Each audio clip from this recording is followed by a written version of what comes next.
After days of bad weather, rescuers managed to cut through fallen trees and clear debris that had blocked roads to get to a rescue center where helicopters were finally able to fly into the worst affected areas.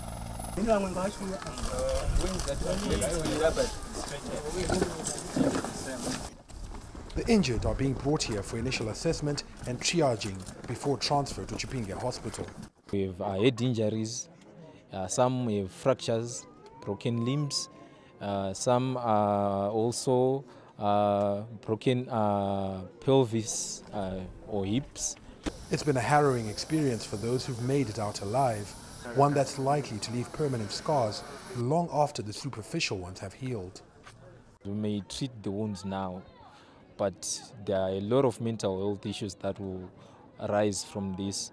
I've heard some of the stories from the local people. Some of them, they've lost the whole family. Some have lost children. 500 people are reported still missing somewhere in the valleys of Chimanimani.